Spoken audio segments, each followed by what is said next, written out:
Hello and welcome to episode 83 of Fergo and the Freak. I'm that bloke from Rugby League Project, Andrew Ferguson. You can find me on Twitter at AndrewRLP. Joining me as always is the glorious League Freak, who you can find on Twitter at League Freak. How you going there, mate? I'm going very well. How are you, Andrew? Not too bad. That's good. I hear you had a quiet night in last night with a few little bevies. The way I remember it, I was dressed in a suit, okay? It was a tux, and I was sipping martinis, and I was very coherent, and I was telling jokes to people, and they were like, very good. How good is this fellow? That's the way I remember it.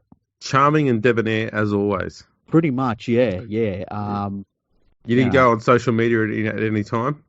I don't even pick up my phone when I'm drunk. It's just beneath me.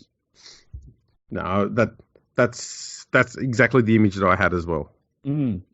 Yeah, because there are people like that are just, it's pathetic. Who would do such a thing? Exactly. So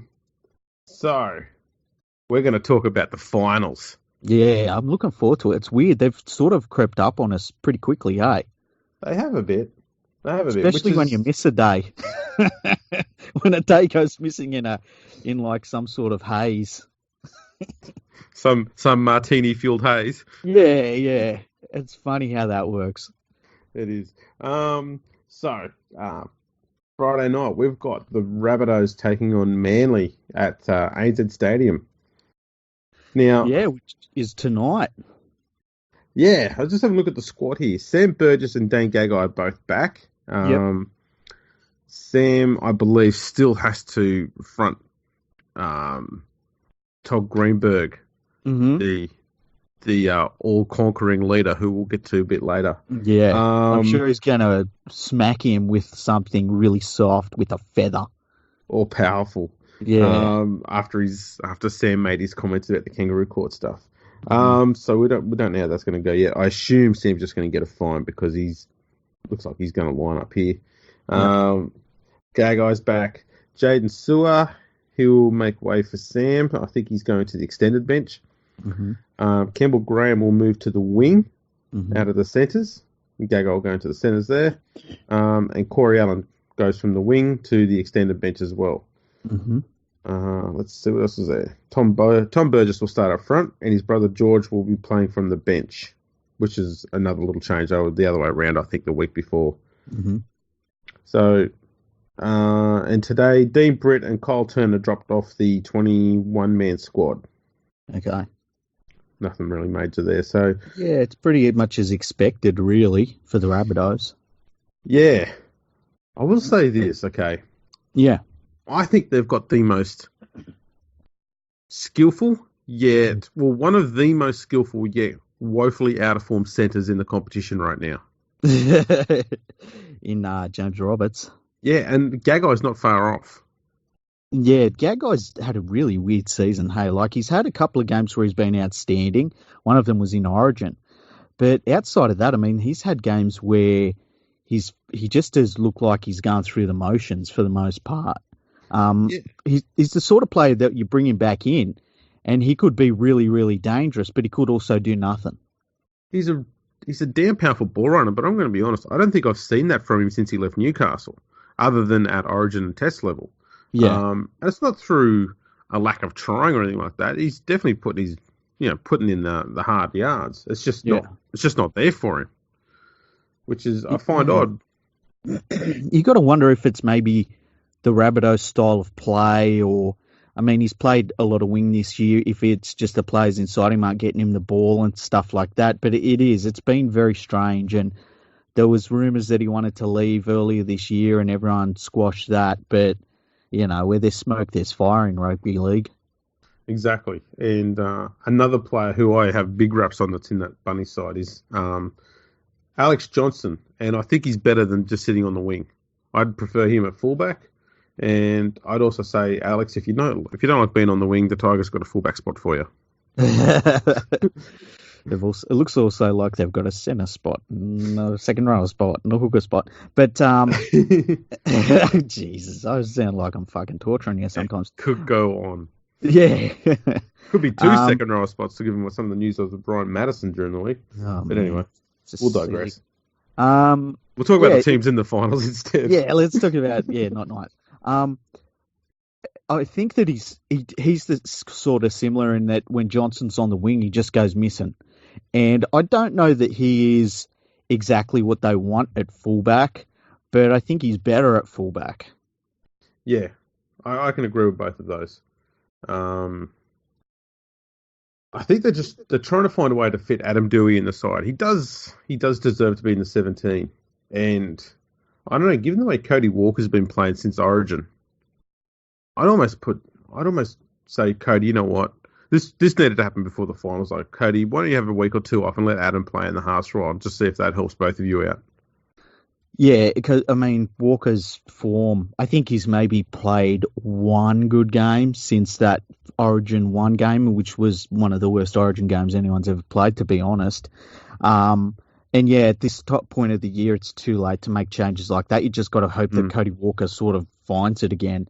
But, yeah, I said earlier this year that I felt as though Souths weren't real happy with their back line. I still think you can see that with some of the changes. I mean, just bringing Gagai into the centres, I feel as though that's trying to find something there. They paid big money to get James Roberts out of reserve grade at the Broncos, and I'll be honest with you, I don't think he's been all that good for them. You know, I think he's maybe had half a good game for them since he come there. So I wouldn't be shocked if their backline, like their whole backline, changed a whole lot in the off season. But you know, this is what they've got in this game, and you know, the thing about the Rabbitohs, it's all about their pack, and it's all about running off of what Damien Cook does. So you know, I guess maybe if you looked at the salaries of these teams, it's mostly spent on the forward pack. Yeah. Will be interesting to see how Sam plays. I think there's going to be a lot of eyes on him because of, you know, some of the niggly crap he's been doing this year. And he said he's not going to take a backward step. And I wonder if it means he's going to, given he's frustrated at the moment with everything going on in his rugby league life, I wonder if he's going to either be rather tame tonight, so it's not getting in trouble, or whether he's just going to go off the handle and just do something even more stupid. And I think that's kind of where he's at. He's going to do one of those two. I don't think there's going to be anything in the middle. It's going to be one of those two. Yeah, and if you were Manly, I mean, you'd just be revving him up the whole game, wouldn't you? Yeah. Just be saying like, oh, wow, you've settled down today. You're not going for it, man. Look at, we've got, you know, Sam Burgess light tonight, and try and get him to do something, because he will do it. You know, he's proven that. And the perfect player to do that is Dylan Walker. Yeah. He just knows how to wind people up. He's just one of those sort of, you know, absolute pricks who just knows how to get people pissed off. Yeah, exactly. So it's going to be interesting. I'll tell you what, it's cool to see Tapau's back in the Manly side, because there's going to be up front, there's going to be a bit of a war now. And I love that sort of finals footy when you get the two packs just bashing each other. It's fantastic. Actually, I wouldn't be surprised if there's a late change and Sam moves to the front row. Because that Manly front row of Fanua Blake and Tapau, that's a powerful pair. It really is. And Fanua Blake, and somebody mentioned this on Twitter, and I can't remember who it was, I'm very sorry, but they were saying how when we did our review, we didn't talk too much about Fanua Blake, and they were right. I mean, he was fantastic last weekend. It's going to be really interesting with those two up front, and then Coruscant. I mean, these two teams are kind of set up similar in that you've got a pretty good halfback. The forward packs are what get the job done, and their backs sort of run off of what the hooker can create out of dummy half with his really good ball running. So it's going to be a really good game tonight. Yeah, so with Manly, we'll go through the changes there quickly. Tapau come back from his 1-week suspension into the front row. His replacement for that last game last week was Sean Kepi. He goes back to the bench. With Tafafoa Sipley pushed out of the 17. In the 19-man squad, Tavita Funa and, unfortunately, Tony Williams both got dropped off that squad. I was so hoping Tony Williams would be back. I think Des is saving for the grand final. Yeah, most likely. Just bring him on, you know, play him at 5'8". can you imagine if he did something crazy like that? And can you imagine if all year Des has secretly been playing Tony Williams at 5'8" in training, and they just put him out there, move Walker. Is Walker the 5'8" there? Yeah. Still? Yeah, still Walker. Move him to the centres. Man, it'd be great. And he'd have to replace Parker, though, because you've got to keep McNuggets in there. Well, yeah, you can't. I mean, he's waking up now. Yeah. He comes to training now. Yeah, it's great. Yeah. The other game is tomorrow, Saturday night at Amy Park. Melbourne versus Parramatta. Parramatta has never beaten Melbourne in a finals game, ever. Wow. But they're in great form. They're coming off the biggest win in finals history. I mean, surely they're just a juggernaut that can't be stopped. You might say that. I've got a stat here somewhere. I'm going to find the thing. They actually are playing so well that Mitchell Moses apologised for being himself. Like that's when you know that things are going great with the team, when a guy comes out and says, listen, I know, I'm Mitchell Moses, I'm sorry. Mitch has been running quite a strong PR campaign to try and lift his profile, I see. Well, not just him, but the media's been running one for him too. Did you see the article I wrote about whether he'll be going to the Broncos? No, I need to. You got okay. You got to go to leaguefreak.com right now, right? Alrighty. Okay, we need to do this while we're doing it. So go to leaguefreak.com, and from memory, it'll be the second article on the website, and it's titled, "Is Mitchell Moses on his way to the Brisbane Broncos in 2020?" Oh, yes. Alrighty. Where is it?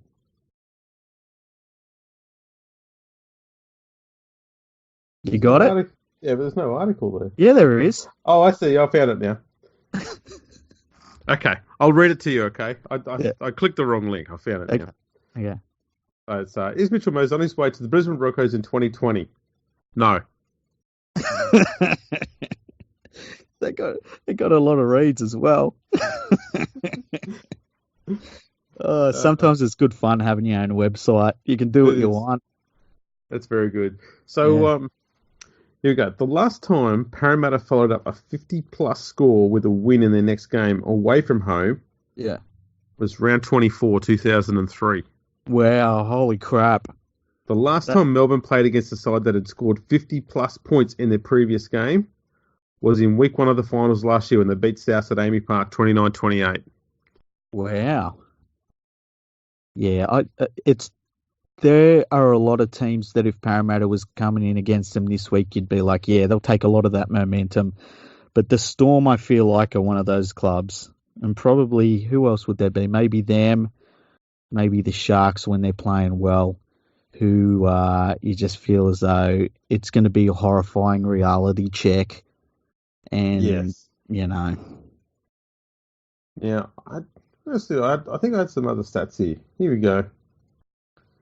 The last time Melbourne won a Week 2 finals game was in 2008.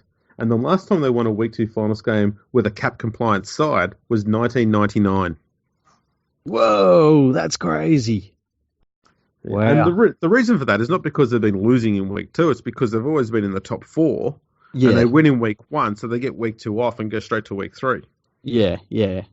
It is kind of weird seeing them play at this point in the finals, hey. And to know that they've got to win all 4 games, or they've got to win 3 of the games, you know, because normally they're the ones sitting back waiting for the week off. I actually think I might have heard before last week's game some of the Storm coaching staff talking about what they do on that week off.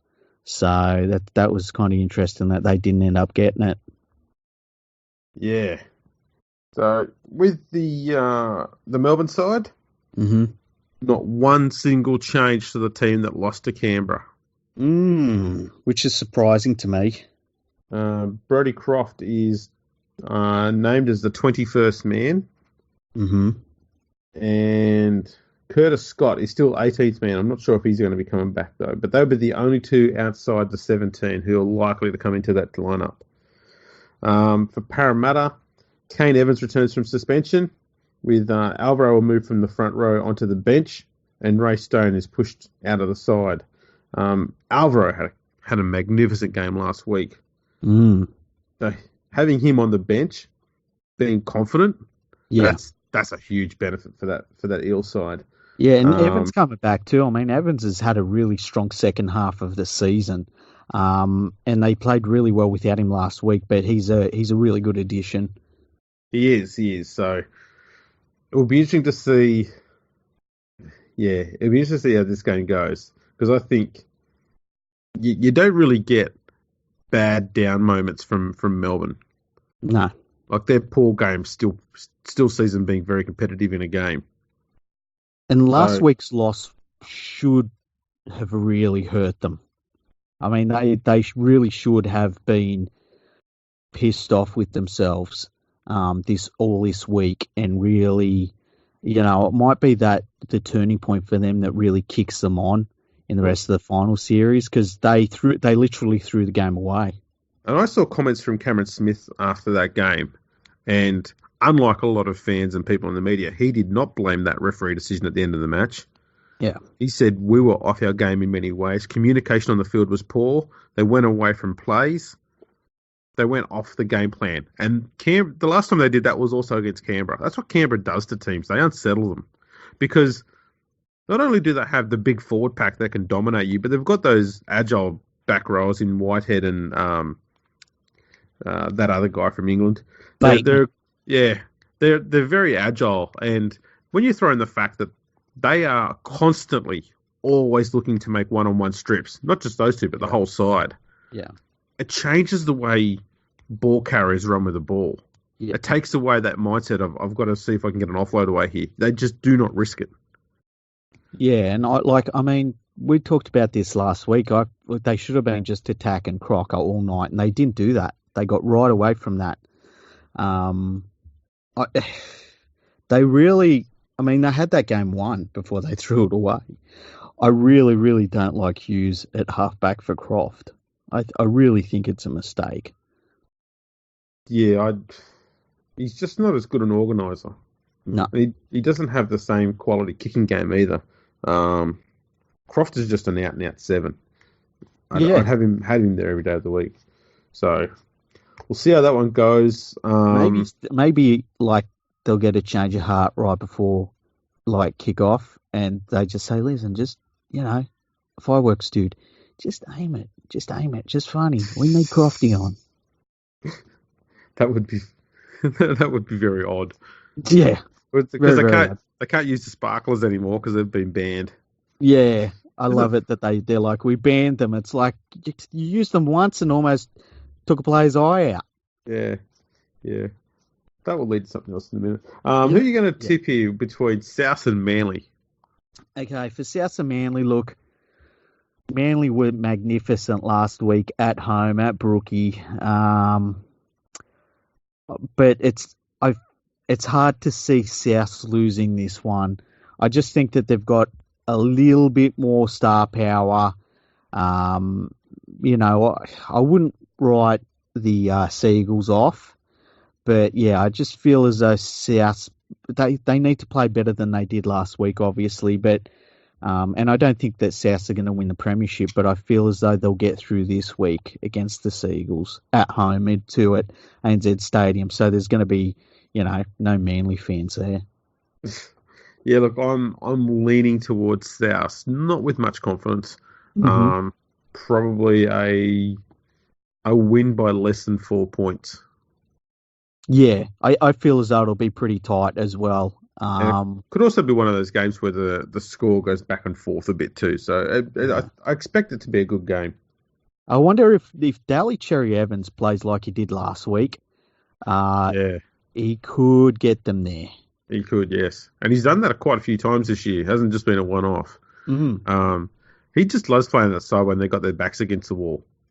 Can you imagine if he got the same sort of love that Mitchell Pearce got all year? Oh. What the hell, man? He's one of those players, like Robbie Farah, who's done nothing wrong to the game, but he's just despised by lots of fans, even some fans within his own club. Yeah, I don't get it. I don't get it at all. Just weird how some people just have that sort of, effect on people, I guess. Yeah. Now, Melbourne versus Parramatta. Where are you going with this one? Part of me wants to say that the Storm are going to put it on Parramatta. They're going to have a good crowd there. They're at home in Melbourne. And I really do. Part of me feels like the Storm are just going to do Storm stuff. I think that they'll choke the life out of the Eels for the first half. And then in the second half, they'll put the pedal down. And the Eels season will just look like a shambles by the end of the game. What about you? Yeah, look, I'm thinking that we're going to see the Melbourne Storm in this game that played against Manly a few weeks ago. Yeah. They just come out, they control the game from start to finish. Yeah. And, yeah, as you said, they strangle the life out of Parramatta. Yeah. Just be clinical. That's what I'm expecting there. Yeah. Now, clinical. So the news today has come out that the NRL has decided to let Shane Flanagans come back to coaching. It'll be via 2 years as an assistant coach, so he can't go into a head coaching role straight away. At least that's something. Mm-hmm. It's not much, but at least it's something. And then after he's been assistant coach for at least 2 years, he can then go back to the NRL, and I believe the way this works is he then can apply to have his full coaching license. Now, just on that, right, and I didn't think of this until just now, just hearing you say that. How many years does McGregor have on his contract extension? Is it 2 years? Well, it's funny you say that, because I think it very well may be. Yeah, and then after that, Flanagan can become the head coach of a club. And here's another thing. What defines the head coach and the assistant coach, right? Because is it how much, when they talk to the team, is it how much they talk to the team? Is it where they sit in the coaching box? Is it who fronts the media? Is it who gets the most money? Like, couldn't you just sign him up as the head coach and let him do head coach stuff? But you say, oh, yeah, but he's not our head coach. Don't be silly. He's not our head coach. What makes you think that? I know he's doing everything like a head coach. What's... an arrangement which would fit in with what you're getting at there, that could work, was if the Titans signed him and they said, right, we're going to name Mal Meninga as our head coach. But just let Fernando do it all. Yeah. I think that's kind of what you're getting at there, is that'd be the sort of setup. And Mel will be saying, yeah, I'm the coach. I'll do all the press conferences and stuff. But, Flano's the assistant, but he's doing every head coach stuff other than the media type head coach stuff. Yeah. It's like he just doesn't have the head coaching name like on his door, on his office door, and that's it. And he doesn't have the record applied to his for wins, losses. That's right. It's actually a really good role for him. Like, he could go anywhere. Like, he could go to a terrible team and get paid heaps of money to fix them up. And the record doesn't go on his. Like, Nathan Brown would have loved a job like that at Newcastle. Oh, absolutely. It's a cushy gig to have. You get all the perks of being the head coach with none of the downside. Yeah. It's brilliant. I'm wondering because I believe the way these bans work between the NRL and the Super League was that if one code, so if the Super League banned someone for 3 years or whatever, then the NRL had an agreement where they would honour that over here as well, and vice versa. Well, I tell you what, I've heard this before, but then when somebody gets banned for something, it's very wishy-washy when they ask the officials. Yeah.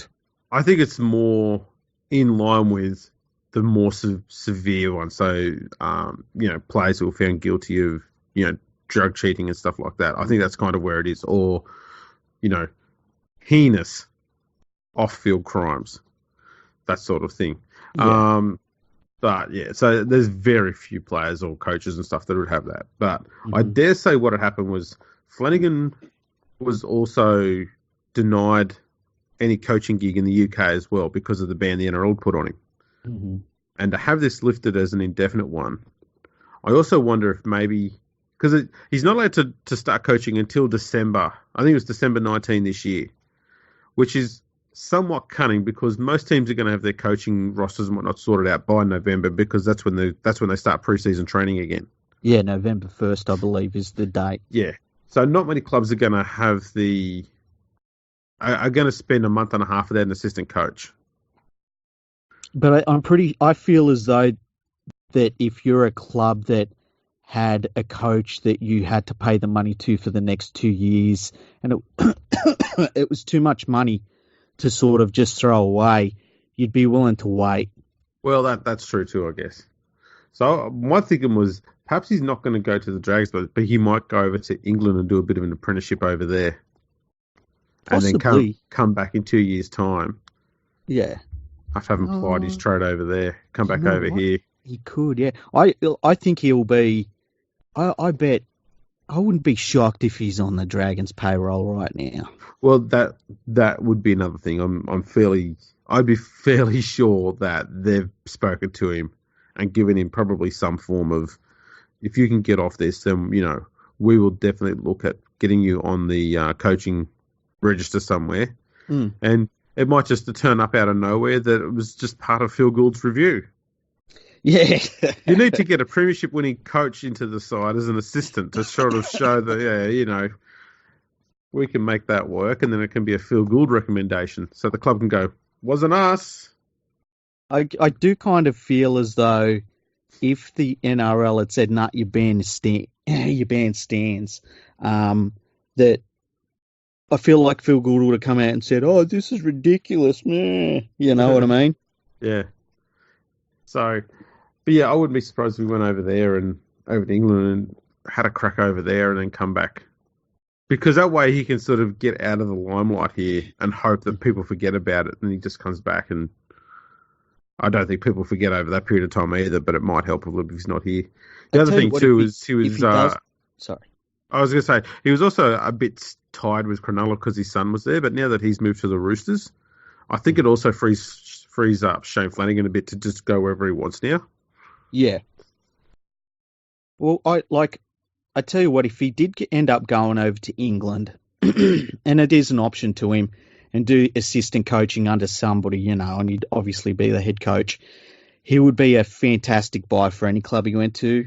I'm trying to think. I mean, Leeds could use him. They'd have the money to pay him as a head coach, but being in an assistant's role.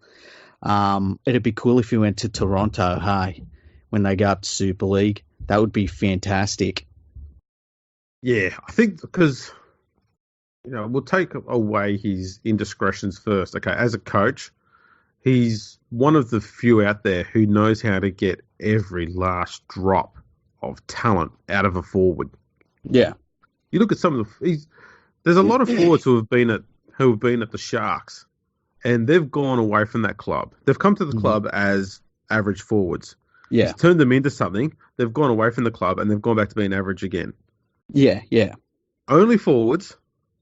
No one else. He doesn't have that ability anywhere else, just forwards. And I think it would be good if he could do that at Toronto because, if they had a powerful, an even stronger, more powerful forward pack, especially defensively. Yeah. They're in the finals next year. Yeah, which would be unbelievable. Yeah. And they're making a mess of some Super League teams there. Yeah. But they're going to be a genuine threat to St. Helens there next year. Mm-hmm. So I wouldn't be surprised if he sort of went that way because it's a good way also of getting back to starting from scratch on something. Yeah, it would be handy. I don't know if, first of all, I don't know if Toronto could afford him, to be honest with you, but I just think he's going to be an assistant coach at the Dragons for 2 years, and I think it's going to be really straightforward like that, but I would love to see him at Toronto. Yeah. So, now that we've been nice about it. Yes. Well, let me set this up for you because I think you're due to have a much bigger rant than I am over this. Go for it. Okay. Since Todd Greenberg's been around, okay, and I have not knocked this bloke hard like a lot of people have, okay. I've been willing to defend him from time to time. Mm-hmm. He's had two big incidents that have happened in the game where he's had to make a decision to give someone a hefty ban. It was Tim Simona for betting on games and all that nonsense with charity money he was claiming to give to them but kept for himself. And Flanagan. And the Flanagan one was not so much for what happened with Asada, but more that once he copped his ban there, he was told he wasn't allowed to contact the club in any way, have any involvement with it. And they found copies of emails that he'd been making with the club to do with recruitment and stuff like that. Now, the stuff he was doing in the emails was all legal stuff, as far as he wasn't trying to get them to do some sort of rule-breaking stuff. He was just breaking the rules by talking to them. Yep. That's what he got suspended for. Well, that's what he got an indefinite ban for. And in the space of the last few months, Simona's come back playing in the lower grades. Yeah. And now Flanagan's back and he's allowed to be an assistant coach. Yes. Your thoughts, good sir? Your thoughts? Well, okay. Well, the best part of all of this is that Shane Flanagan was extraordinarily banned for 1 year. He broke that ban and was still involved with the club. So he never even actually did that ban fully. And so he was banned indefinitely by the NRL because of that. And within a year, they're saying, oh, yeah, you can be back. Now, this stuff about the assistant coaching and all that, it's crap. He's back. He's back in the game. He's back controlling young footballers and their careers. And that's terrible, I think. You know, and we've had 2 bans, indefinite bans, turned over by Greenberg. You got to remember, the rules of the game are there to protect the game. But those rules are only as strong as the people that enforce those rules. And Todd Greenberg has rolled over on both occasions with these people. And on top of that, he's let, you know, I still can't understand why Todd Carney is the only person that's been banned for life from playing in the NRL. And the other one, weirdly enough, is Israel Folau, who, as soon as there were whispers that Folau might come back to rugby league, the Australian Rugby League Commission's out there going, no, he's never coming back to rugby league at any level. And it's like, really? So you'll let, like, these are the levels that you've got to do, like pissing in your own mouth and saying rotten things on Instagram. That's life bans. But all this other stuff isn't. Like, Flanagan literally broke the rules of the game while he had been adjudged to have broken the rules of the game. Like, what more do they need? When is a like, and I know no one ever said life ban, but go and tell that to Todd Carney right now. You know, that poor bugger's tried to get back into the NRL a bunch of times. And I'm not saying I'm his biggest defender. He did a lot of stupid shit. But are we really at a point where Todd Carney's the one that we've got to get rid of for life? And we have someone like Matt Lodge running around and we make excuses that it's part of his rehabilitation? It's ridiculous. Couldn't have said it better myself, mate. It's ludicrous. It's not even. It transcends laughable. Because this is not funny anymore.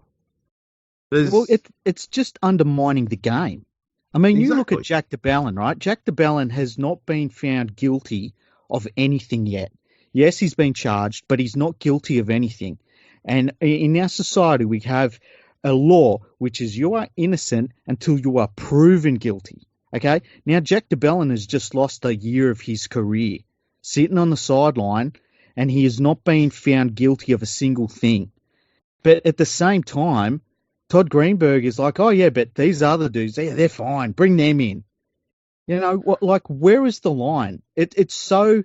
People talk about, there's all of these rules in place and it's inconsistent and stuff like that. There's nothing more inconsistent than these bans that have been arbitrarily handed out and then overturned by the NRL in these situations we're talking about.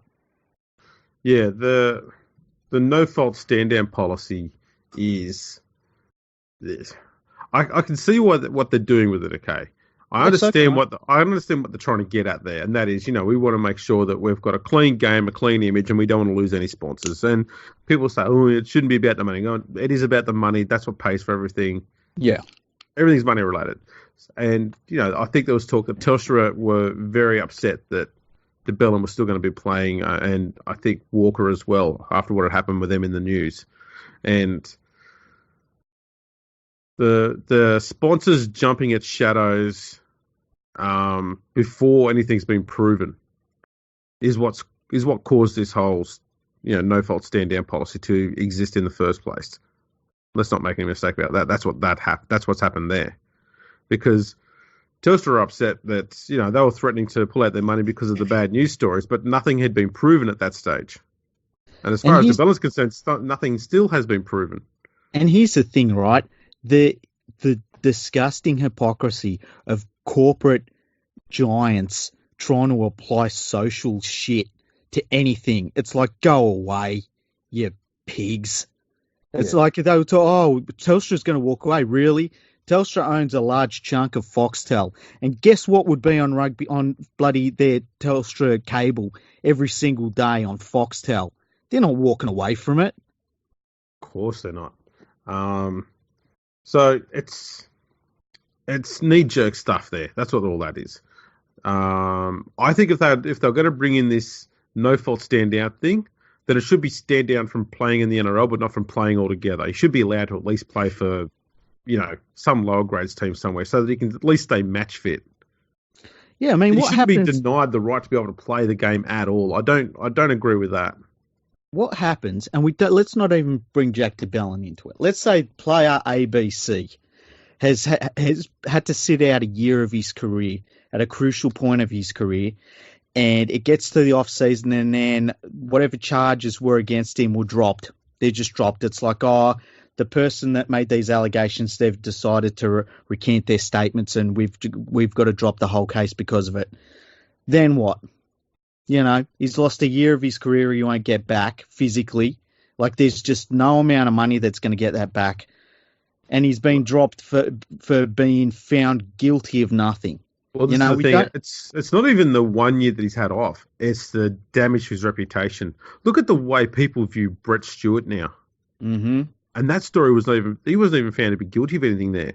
Mm-hmm. And he went from being this bloke who everyone went, wow, what a great player, to going, oh, he did something with girls, or you just look at him a bit weird now going, he's done nothing wrong. And yet people still have this awkward feel about him and rubbish like that. And that's the impact of trial by media. Yep. The best one was Sean Kenny Dow, who I remember when he had some issues, and I remember writing an article saying that players should have been stood down with him, right? And there had been a lot of these things, and I was like, man, Sean Kenny Dow, they should stand him down, basically, was the gist of it.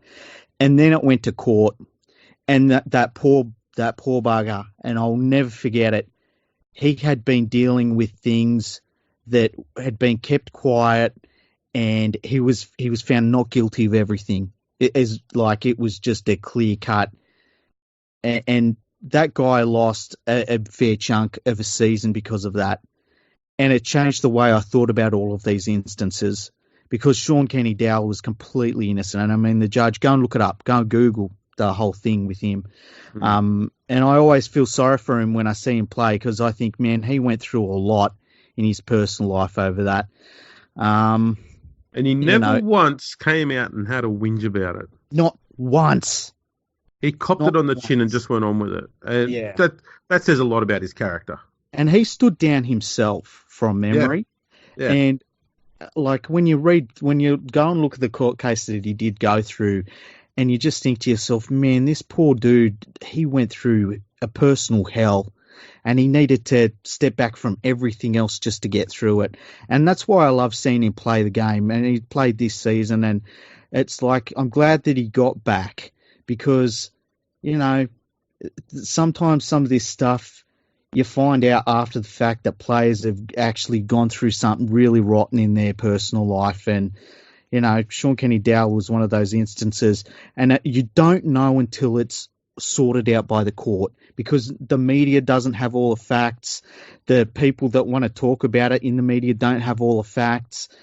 That only all comes out when there's in front of a court, and both sides have their chance to have a say and talk about their points of view, and they've got their defences, and that's when it all comes out. And that's why you can't judge these players unless it goes to court, because you don't know.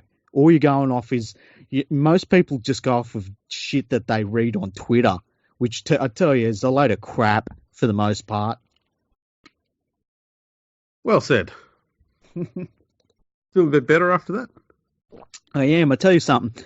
You know this box that I had made for my microphone, All right. Yeah. Well, when I'll be talking into it, and sometimes like I'll be talking right into it, and then I'll breathe in, and I'll breathe in little particles of this not foam, it's like wool, and I breathed in a particle of wool about half hour ago, and I'm trying not to die. I mean, coughing and spluttering the whole time. So sorry about that, but yeah, I just thought I'd let everyone know. Just ingesting some asbestos, you'll be fine. Yeah, it's I'm sure it'll be fine. Who's ever died from ingesting asbestos? I mean, geez, they coat the hill at Manly with it. It must be safe. That's right. It keeps all of the fans away. Yeah. Yeah.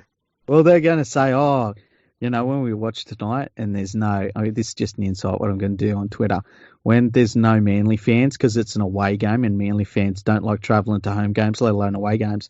I'm going to be like, they're all in hospital. Yep. What's this here? Someone sent me something on Twitter. Yeah. Bellamy has won just 1 from 5 in week 2 finals matches. It's interesting that came up after I'd already mentioned that not just on here but on Twitter a bit before as well. Oh, really? Was that on a Fox Sports article or? No, it's just something from the Fox Sports Twitter account. Okay. Well, they're pretty up to date. I know their stats are good because they get them from you. I won't say they do have a good stats guy there, but it's just interesting how sometimes these things turn up at the same time. Yeah. Alrighty, so don't suck in wool. It's not good for your throat. I'm glad you said wool. Yeah. Now, I'll just touch on a few more stories that have come up. Okay. This is articles without notice. Okay.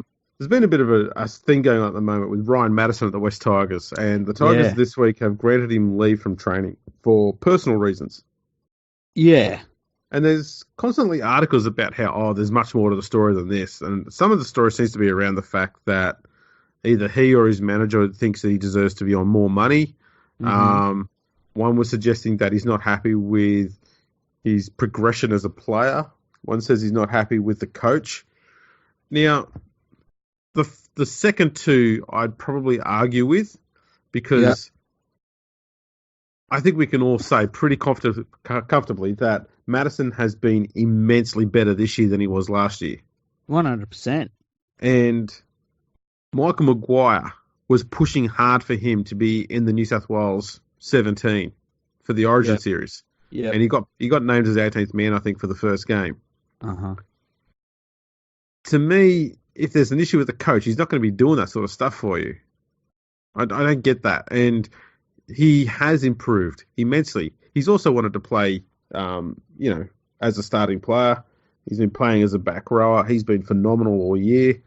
So I think this is more a issue, possibly. This is just my opinion, okay? It's not based on fact. It's probably just an issue stemming from his manager. Yeah. Thinking, you've had a stellar year, you've been their best player, you should probably see if you can get some more coin out of him. And for the most part, I'm fine if a player wants more money. They only get about 15 years to make top dollar. Yep. So I don't mind if they want to go and do that. I just don't think... I don't think it's anything more than that. I think it's just him chasing more dollars, but the media's trying to make it into something much bigger. You can see that they're preparing themselves now for the off-season. They're going to make it like, the players don't like Maguire. Yeah, let's drag this out. Yeah, that's what it's all about. If this was May, that's one article that just they talk about it for about 3 days and they drop it. But because we're getting close to the end of the year, it's Tigers content, and they're not in the finals. We need this to last. Yeah, speculate, and drag it out. And the thing is too, like, if I'm the Tigers and Madison comes to me and he's under contract and he says, I want more money, and you can be like, okay, how much more? And if he says a ridiculous amount, you say, no, we're not giving you that. Go and find it somewhere else if you want. Mm. The grass is not always greener elsewhere. It would be really disappointing. And it would definitely tarnish his personal reputation if he did decide to leave the club because he wanted more money. I don't understand why it's just the players don't come out and say, look, I think I'm worth more, and the club doesn't want to pay me more. If he doesn't want to be there, leave. I think the players are worried that if they say something like that, then they may not get picked up by anyone because I think, he only wants it for the money, not because he wants to be here. But I think in a lot of the cases, the players don't generally care. I think it's the managers who are pushing for it. And this is something that always gets me. Like, if I was a player, we even saw it this year with Gutherson, if I was a player and I was off contract and all of this stupid shit kept coming out in the media and I knew it was my manager, I'd call him up and say, what the fuck are you doing, man? You're ruining my reputation. And, the manager's going to say, I'm just trying to get you the best money, blah, blah, blah. And it's up to the player if they let that happen or if they don't let it happen. You could say that with Gutherson it worked because they upped his contract to a massive amount and he had no other offers except for Parramatta. Parramatta, bid against themselves, basically. So it does work, but I think it just relies upon the individual whether they want that to happen with them or not. Can you ever remember anything coming out with Cameron Smith when he's been off contract, or even Billy Slater when he's been off contract? No. I can't even tell you. I can't remember them ever signing player extensions or anything. It just sort of happens. They just sort of don't leave. Yeah. No, that's exactly right. Speaking of players leaving, the Broncos look like they're set to have a broom go through the joint. So, a day or two ago, there was news that Andrew McCulloch has been told that he can look around for another club if he wants. Yep. And that he will be starting next year behind Jake Turpin. Okay. I can't see anyone in the NRL signing Andrew McCulloch. Neither can I. I hope he's on a big fat contract, and I hope he plays really good for who's their team? Who's the Toowoomba? It might be. I can't remember. They changed it around a fair bit. I lose track of it. Yeah. Also, 5'8" Darius Boyd has been told that there will be changes to the leadership group and that he will not be the captain next year. Mm-hmm. Anthony Milford has been warned and told that he must lift his game or play Queensland Cup and that he could also find himself on the outer. And today came out news that Jack Bird has been told that he can look for another club if he wants. Wow, nice job, Broncos. I hope every single one of those players gets every last cent. And if I was a player, I'd go straight into the CEO and I would write down a figure and I'd say that's what I want to be paid to walk out right now, and it would be every single cent that is on my contract. And they'd be like, but that's what we go anyway. I'd be like, exactly, Paul. Just get in touch with my manager because I'm going overseas now. I've got a nice long holiday lined up, Paul. Exactly right. And if I was Jack Bird, I'd do that, and I would probably spend 1 year, given the amount of injuries he's had, I'd spend 1 year playing in Super League. Oh wow! Ease himself back in because he could go over there and play on little money. He's going to get a big payout if he walks away and they say, "Yeah, we'll pay you out." Mm-hmm. Go over and play just a handful of games over in the Super League, just to get your match fitness back up, get a bit more confidence in your body. Play against a completely different set of mob of players. Just go something completely different. Get away from everything that's been going on.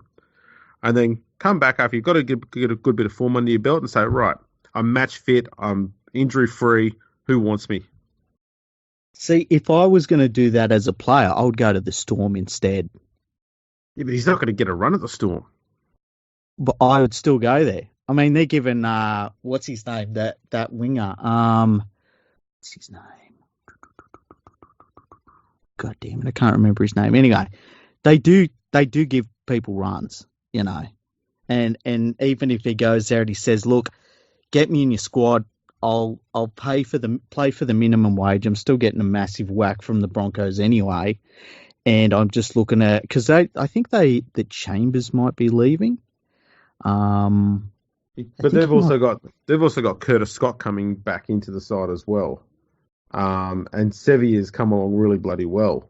So they've already got their starting centres for next year if Chambers does go.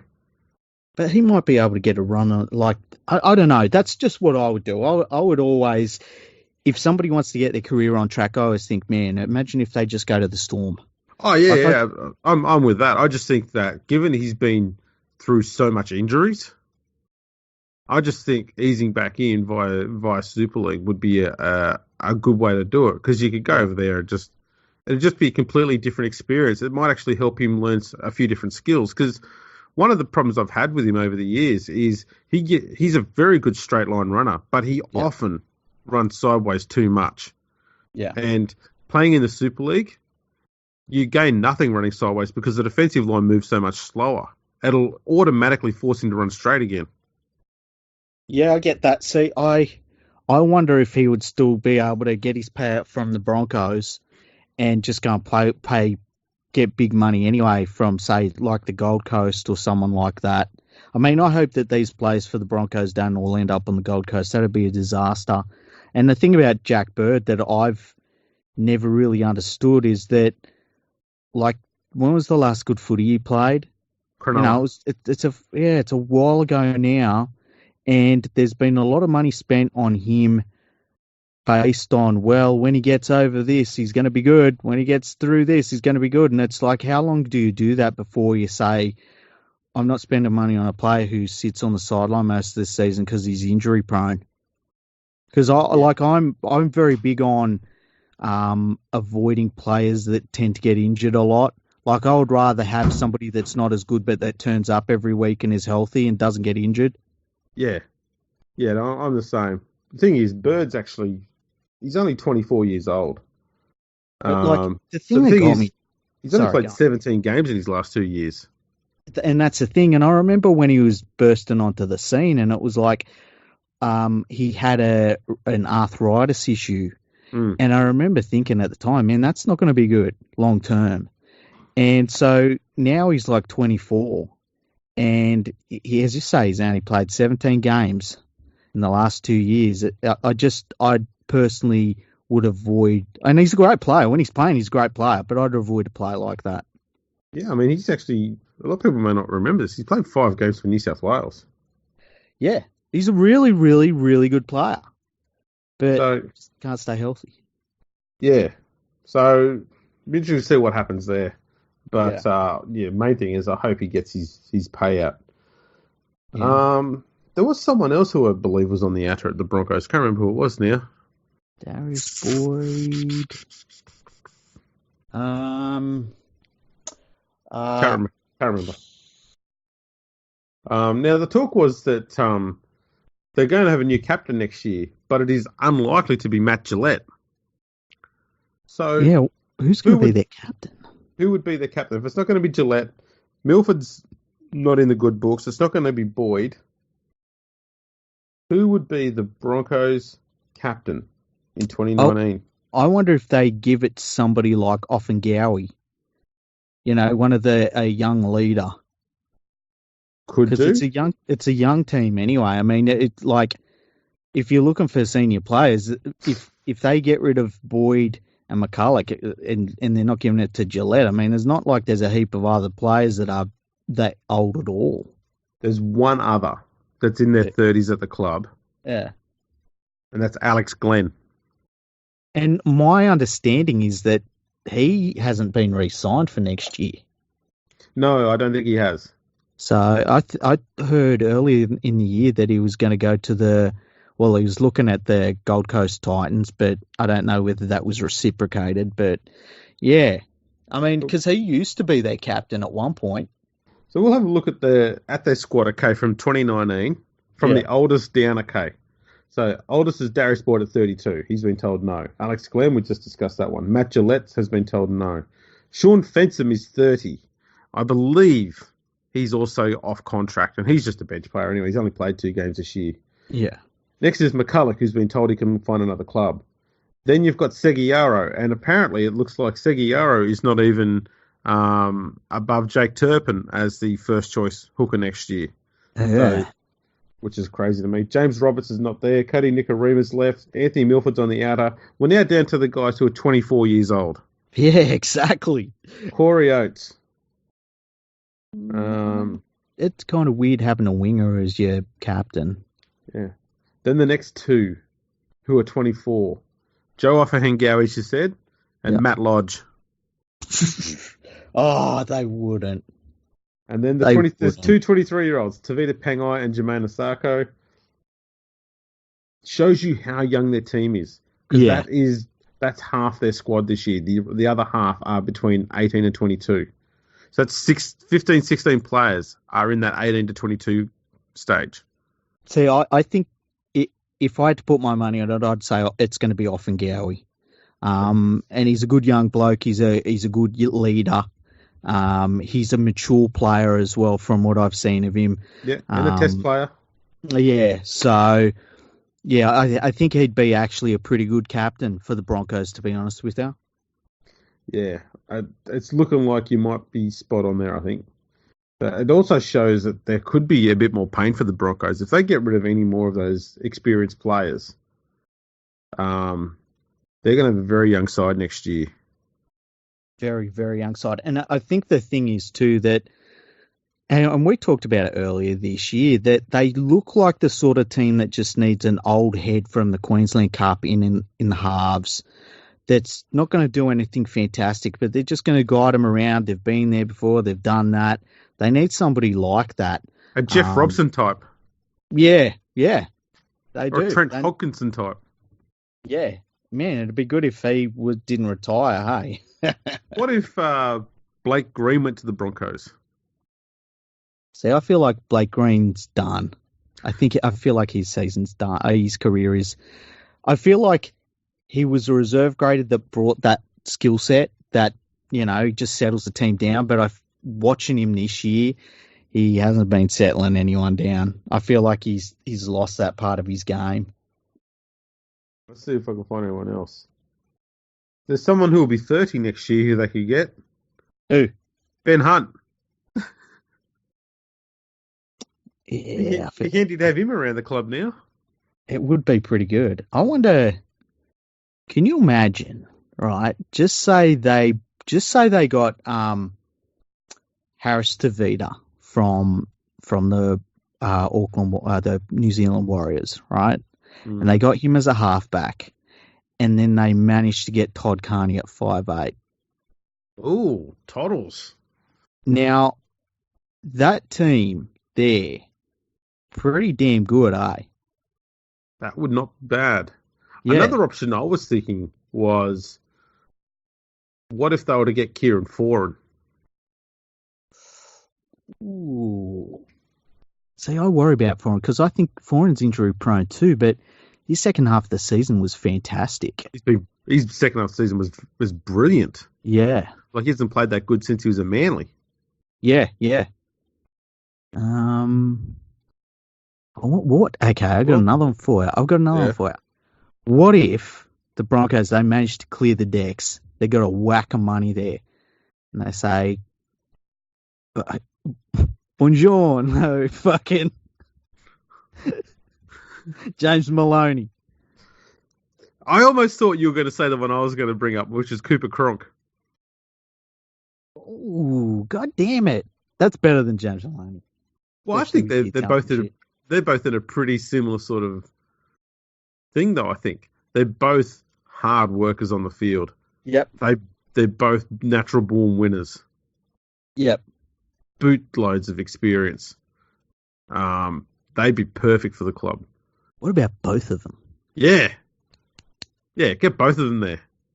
Then you can put as many bloody 15-year-olds you want around them as you like. They'll win your games. See, here's the thing, right? And about Todd Carney that I would like. They would get him on minimum contract. Yeah. They'd have... He would play for nothing if they'd let him, just to get back in the NRL. Cronk would be good, but Cronk he's not going to move from Sydney. That's the only reason he left the Storm, was to move up to Sydney for his wife or something. Just to make it clear, Todd Carney's not exactly ancient either. He's only just turned 33. Yeah, and he hasn't got too many miles on his legs. No. It would have to be this season though, and I'd only sign him for year to year. Yeah, but the outlook should be, okay, we should look at Todd Carney and say, you know what, let's give him, 1-year contracts for probably the next 2 to 3 years. That's it. Mm-hmm. And that gives us enough time to get a young half in to replace him, and he can work with them to get them to where they need to be. Because everything I've heard about Todd Carney, since he got pretty much unceremoniously dumped from the game, is he generally has gone out and busted his ass to get himself better. And he's now doing a lot of great stuff in the bush there, helping our young kids, making sure they don't go down his path, that he's still playing bush footy and loving it. It just shows you that he just wants to play footy. And when was the last time we saw a young half come into the game with the potential that kid had? Yeah. And it's like, I just don't understand why he's banned. I can't believe it's still at this point where he can't get a run, but we're letting everyone else back. Yeah. You know, it's just stupid to me. I'm coming round to that idea. I must admit, I hadn't thought about Carney at all playing footy. I thought he was just done at us, but I think that's a good idea. It'd be good to see him go there. I wonder if we could get him on the podcast. Oh, you reckon you would? Because he's got a book out at the moment. Oh, yeah. Come on, flog his book. We could talk to him about what he thinks of this stupid ban that's still against him. Does he think he'll ever get to play in the NRL again? And what his thoughts are on these other people that keep being allowed to come into the game for things that are terrible. Yeah. Actually, another player you could probably toss up there for the Broncos if they want some experience. Isaac Luke is currently without a home for next year. Yeah, I wonder how. I mean, you know, I feel as though they've got the hooker situation sorted though up there. Kinda. Like Turpin only made his debut this year, and they're already going to give him the reins for next season. And I think at least one season with Isaac Luke, with those big monsters around him, that young pack, he could teach them an awful lot about where to run, when to run off the hooker. Yeah. And I don't think it's an education you're going to be able to get from a 22-year-old. Yeah, that's true. And so I think you could have Isaac Luke could just be one of those fixers. Get him at Broncos for 1 year, have a young bloke come on, and he doesn't have to play 80-minute games. He can play 50, 55 minutes. Yeah. The young bloke comes on and replaces him for the back end of the game or something like that. And it's all about, helping that pack get better. He's a damn tough competitor. There was a tweet that got me excited a few weeks ago because someone asked him on Twitter, any chance you can come to the Tigers? He says, I'd love to. I'll go anywhere. I was like, oh, come on, West Tigers management. Look at that. He wants to come to the club. And they say, we need dived you. on it, right? They went straight for him. They were like, listen, Isaac. Is that how it worked? No. No. They didn't respond to that at all. Even though they were tagged in it, they don't read tweets and stuff like that on Twitter. Players aren't on Twitter though. Why would they be on there? I wonder how often things like that happen and the social media person says, hey, should we tell everyone above us about this, that we got this tweet? Nah, they won't care. I wonder. Well, the thing is, Justin Potato's on Twitter. Oh, is he? Barry O'Farrell's on Twitter. He's involved with the West Tigers Club. Yep. Marina Go was on there. He looks after the wine cellar. I'm sure he does. So there's no excuse for these people not to see that. There's no reason why they can't reach out and say about those comments. Yeah. How keen are you? Can we have a do chat? This or what, Isaac? Yeah. What sort of dollars are we talking? We've only got minimum wage. Yeah. We can give you a cushy job after. We'll give you $50,000 next year, and then you retire, and you can be an ambassador for $1 million, and we'll announce it to the media. It'll be great. And then the news the next day will say, Isaac Lucas on with the Brisbane Broncos. Why do we keep letting them slip through our fingers? How does that keep happening? I don't know. It's a good question. Good one, Justin. Alrighty. Well, enjoy your footy, everyone. Yeah, I'm looking forward to tonight's game. Should be a real belter up front. I'm calling a footy this weekend too. So anybody that wants to hear me talking about rugby league, just watch my Twitter timeline. You'll see it when I post it. What day? Both days, Saturday and Sunday in the afternoon. Fantastic stuff. Yeah. Alrighty. Any shout outs, mate? The Starting Block. Go on Twitter. The Starting Block. Drop the K at the end. Bartram 13, very, very, very big supporter of the podcast. Retweets everything. Nadine, Richard Cranium, Arabella, Andrew Ferguson, League Freak. Who else is there that's involved in this thing? That's it, really. It's just all of us. It's just all of us? Yeah. That sounds good. You know what? Mm-hmm. Just a teaser. Yeah. Bought a little something. Oh, yeah, there was a little something that's been purchased. Something. League Freak bought himself a little something. So next week, I might make a video of it, hey. Put that on. I'm in the process of trying to coax League Freak into an image of some sort of him wearing it. And given that I've seen it and I know what it is, I think this is something that we can do without revealing a single iota of who you are. Yeah. It gives away a bit of it, I guess. Yeah. It's, we'll probably have more on that as we're waiting for the postman to deliver it. Yeah, he needs to hurry up because, I need it. I want it. And any final message before we sign off, mate? There's a chance this is vodka.